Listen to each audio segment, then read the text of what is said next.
ഇക്കഴിഞ്ഞ അരനൂറ്റാണ്ടിനിടയിൽ ലോകം കണ്ട ഏറ്റവും വലിയ പ്രതിസന്ധി COVID-19 തന്നെയാണ്.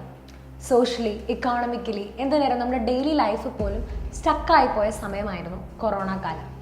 ലക്ഷക്കണക്കിന് മരണങ്ങളും തുടർച്ചയായ ആരോഗ്യ പ്രശ്നങ്ങളും കോവിഡിന്റെ ബാക്കി പത്രങ്ങൾ തന്നെയാണ്.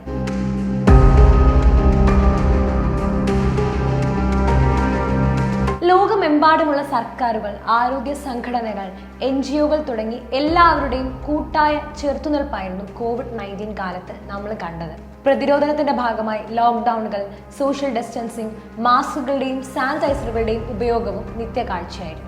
അങ്ങനെ ലോകം കൊറോണയ്ക്ക് ശേഷമുള്ള മാറ്റങ്ങളെ ന്യൂ നോർമലായി കണ്ട് പ്രതിസന്ധികളെ തരണം ചെയ്ത് മുൻപോട്ട് പോകുമ്പോൾ ഇടുത്തിയായി പുതിയൊരു റിപ്പോർട്ട് കഴിഞ്ഞ ദിവസം പുറത്തു വന്നിരിക്കുന്നു. ഇത് പ്രകാരം ലോകത്തിലെ 84% രാജ്യങ്ങളിലും പൊതുജനങ്ങളുടെ ആയുർദൈർഘ്യം ഗണ്യമായി കുറയുന്നതായി ലാൻസെറ്റ് ജേണൽ വ്യക്തമാക്കുന്നു.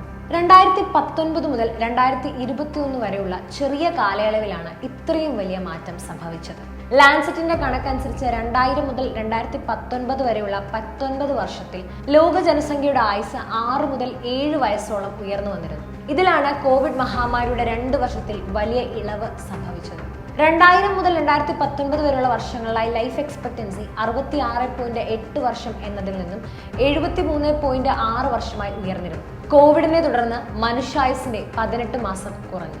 ജനന മരണ രജിസ്ട്രേഷൻ സംവിധാനങ്ങൾ, സെൻസസുകൾ, സർവേകൾ തുടങ്ങിയ ആയിരക്കണക്കിന് ഉറവിടങ്ങളിൽ നിന്ന് ശേഖരിച്ച വിവരങ്ങളിൽ നിന്നാണ് ലാൻസെറ്റ് ഈ നിഗമനത്തിലേക്ക് എത്തിയത്. എന്നാൽ 2019 അപേക്ഷിച്ച് ശിശുമരണ നിരക്കിൽ 2021 ഗണ്യമായ കുറവ് കാണാൻ സാധിക്കുന്നുണ്ട്. സൗത്ത് ആഫ്രിക്കൻ പ്രവിശ്യകളായ ക്വാസുലു നാറ്റലിലും ലിംപോപ്പയിലും ലൈഫ് എക്സ്പെക്ടൻസി റേറ്റിൽ കാര്യമായ കുറവാണ് രേഖപ്പെടുത്തിയിട്ടുള്ളത്. കോവിഡിനെ പ്രതിരോധിക്കുന്നതിനായി നിരവധി വാക്സിനുകളും മറ്റും ഉപയോഗിക്കുന്നുണ്ട്. എന്നിരുന്നാലും ലാൻസെറ്റിന്റെ ഈ റിപ്പോർട്ട് കോവിഡ് ബാധിച്ചവർക്ക് വലിയ ആശങ്കയാണ് സൃഷ്ടിക്കുന്നത്.